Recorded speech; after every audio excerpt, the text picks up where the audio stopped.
Sir ஓகேவா? நாடு முழுவதும் விநாயகர் சதுர்த்தி கோலாகலமாக கொண்டாடப்படும் நிலையில் விழுப்புரம் மாவட்டம் ஐயங்கோவில்பட்டு கிராமத்தில் விநாயகர் சதுர்த்திக்கு இன்னும் 3 நாட்களே உள்ள நிலையில் விநாயகர் சிலை தயாரிக்கும் பணி தீவிரம் காட்டி வருகின்றனர். இந்நிலையில் இன்னும் 3 நாட்கள் இருக்கும் நிலையில் விநாயகர் சிலை தயார் நிலைக்கு வைக்கப்பட்டுள்ளது. ஐயங்கோவில்பட்டு கிராமத்தில் இந்த விநாயகர் சிலையானது தமிழ்நாடு, கேரளா, ஆந்திரா உள்ளிட்ட பகுதிகளில் இங்கிருந்து கொண்டு சென்று விநாயகர் சதுர்த்தி வெகு விமர்சையாக கொண்டாடப்படும் நிலையில் இங்கு தயாரிக்கப்படும் சிலைகளில் மரக்கூழ் மற்றும் மரவள்ளி மாவு போன்ற திரவங்களால் தயாரிக்கப்பட்டு வருகின்றது. இதனால் பொதுமக்கள் மிகவும் ஆர்வத்துடனும் ஆர்டர் செய்து வருகின்றனர்.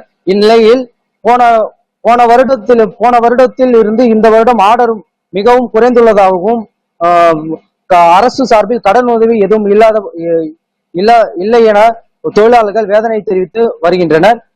இதனால் இன்னும் 3 நாட்கள் உள்ள நிலையில் விநாயகர் சிலையை வாங்குவதற்கு பொதுமக்கள் ஆர்வத்துடனும் வந்து சென்று விநாயகர் சிலையை பார்த்து வருகின்றனர்.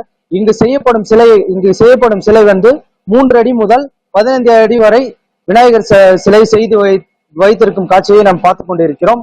இந்நிலையில் இங்கு 50க்கும் மேற்பட்ட குடும்பத்தினர் இந்த விநாயகர் சிலை செய்யும் பணிகளை செய்து வருகின்றனர். இவர்களுக்கு அரசு சார்பில் இருந்து எந்த ஒரு கடன் உதவியும் பெறவில்லை என பொதுமக்கள் குற்றம் சாட்டி வருகின்றனர். இந்நிலையில் அரசு தரப்பில் இருந்து விநாயகர் சிலை செய்யும் பணிக்கு கடன் உதவி அளித்திருந்தால் மழையில் நனையாதவாறு ஷெட் அமைத்து விநாயகர் சிலையை பாதுகாப்பாகவும் செய்வதற்கு வழிவகுக்கும் என்று இங்கு இருக்கும் ஊழியர்கள்